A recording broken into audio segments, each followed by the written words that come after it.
Hi everyone, welcome to my channel. ఈరోజు మనం వినాయకుడికి ప్రసాదమైన కుడుములు ఉండ్రాళ్ళు తయారు చేసుకున్నామండి. ఎంత బాగుంటాయో ఇవి, టేస్ట్ చాలా బాగున్నాయి. చూడండి, ఒకే పిండితోటి మనం 2-3 రకాల షేపుల్లో చేసుకొని నైవేద్యం పెట్టేయచ్చు దేవుడికి. మనం వినాయకుడికి ఇష్టమైన కుడుములు తయారు చేసుకున్నామండి. ఈ కుడుములకు కావాల్సిన పదార్థాలు: పచ్చిశనగపప్పు ఒక 2 గంటల ముందు నానబెట్టి ఇలా ఉంచుకోవాలి. బియ్యం పిండి, తడి బియ్యం పిండి అయినా పర్వాలేదు, పొడి బియ్యం పిండి అయినా పర్వాలేదు. బియ్యం పిండి 1 కప్పు తీసుకున్నాం కదా, ఒక అరకప్పు బెల్లం అండి. 1 కప్పు బియ్యం పిండికి అరకప్పు బెల్లం అయితే సరిపోద్ది. ఒక 2 స్పూన్లు కానీ 3 స్పూన్లు కానీ పచ్చిశనగపప్పు వేసుకుని సరిపోద్ది. మనకు కావాల్సినంత నెయ్యి వేసుకుంటే బాగుంటుంది. ఇప్పుడు ఎలా తయారు చేయాలో చూపిస్తాను. ముందుగా ఒక గ్లాస్ వేడి నీళ్ళు పెట్టుకొని బాగా ఇలా మరిగించుకోవాలి.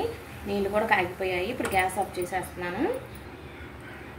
ముందుగా ఒక గిన్నె తీసుకొని బియ్యం పిండి వేసేసుకున్నామండి.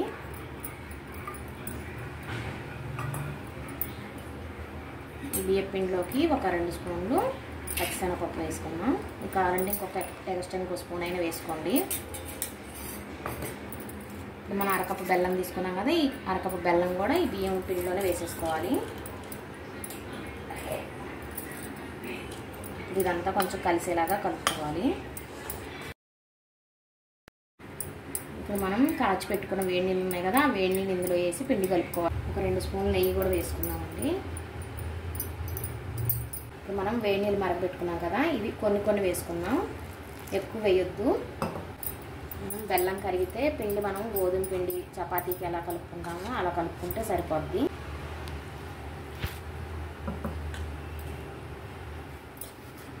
పిండి ఇలా కలిసేలాగా కలుపుకోవాలి.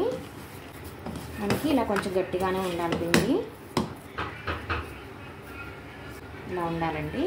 ఇప్పుడు నెక్స్ట్ ప్రాసెస్కి వెళ్ళిపోదాం. ఇడ్లీ ప్లేట్లకి కొంచెం నెయ్యి రాసుకుందాం. మీకు నెయ్యి ఇష్టం లేకపోతే నూనె అయినా రాసుకోవచ్చు. మనం ఇలా ఇడ్లీ ప్లేట్లకి నెయ్యి రాసుకున్నాం కదా, ఇప్పుడు మనం ఈ కలిపిన పిండి ఉంది కదా, ఇది చిన్న ఉండలుగా ఇలా చేసుకొని ఇలా ఈ ప్లేట్లో ఇలా పెట్టుకొని ఇలా నొక్కేయడమేనండి.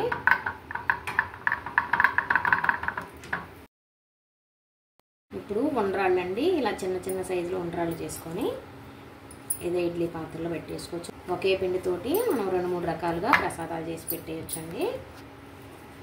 ఇలా చిన్న ఉండలుగా చేసేసి సైజు మన ఇష్టం.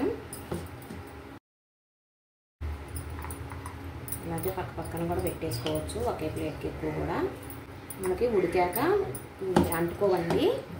కొంచెం చల్లారగానే మొత్తం ఊడొచ్చేస్తుంది దీనికి, అది సపరేట్గా. పాత్ర పెట్టుకొని ఇందులో నీళ్ళు పోసుకున్నానండి, 1 లోటా నీళ్ళు. ఇప్పుడు ఇందులో పెట్టేసి మనం ఉడికిచ్చేసుకున్నాము.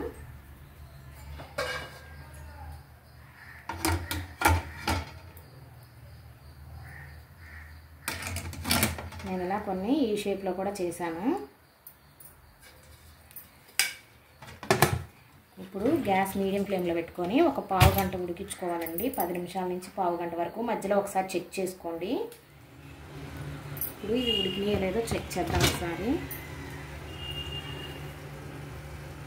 ఇలా నొక్కి చూసారంటే తెలిసిపోద్ది, బాగా ఉడికిపోయాయండి. ఇప్పుడు గ్యాస్ ఆఫ్ చేసేస్తున్నాను, కానీ వెంటనే తీయొద్దు. ఒక 10 నిమిషాలు ఉంచిన తర్వాత తీస్తే ఈజీగా వచ్చేస్తాయి మనకి, కొంచెం చల్లారితే. చూసారా ఎంత బాగా వచ్చాయో, బాగా ఉడికాయండి మంచిగా. మీరు కూడా ఇలాగే ట్రై చేయండి. ఎలా వచ్చాయో నాకు కామెంట్ చేయండి. ప్లీజ్ మా ఛానల్ సబ్స్క్రైబ్ చేసుకోండి, షేర్ చేయండి.